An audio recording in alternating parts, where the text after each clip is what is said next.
Суд сместен во стамбена зграда, канцелари што служат како судници, институции натрупани под ист покрив и технологија од минатиот век. Ова е реалната слика на македонското судство. Наместо систем гледаме импровизација, наместо услови преживување. Поентата е јасна. Правдата работи во услови недостојни за државата што тврди дека се движи кон Европа. Висшиот управен суд, кој решава чувствителни предмети за права, лекови и јавни набавки, од 2011 година е сместен во стамбена зграда. Поентата тука не е само символична.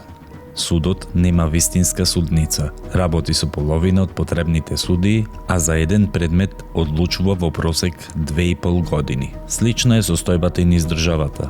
Судови со мебел стар 40 години, архиви во влажни подруми, згради без лифтови и без пристап за лица со попреченост. Поентата е дека инфраструктурата директно ја кочи правдата. Кога на тоа ќе се додаде и фактот дека бројот на суди паднал од 499 на 363, а потребни се над 600, доцнењата стануваат правило, не исклучок. Додека европските судови користат вештачка интелигенција, кај нас рочиштата се снимаат на CD-а, а адвокатите бараат стари компјутери за да ги отворат записниците. Поентата е поразителна. Дигитализацијата е декларација, не реалност. Иако владата издвојува доволно средства и се бори за да им удостои покрај нивната незавидна состојба, бројките покажуваат дека по жител Македонија е на дното на Европа. Со судство без пари, кадар и опрема. Прашањето не е дали системот ќе колабира, туку колку уште ќе глумиме дека ова е функционална правда.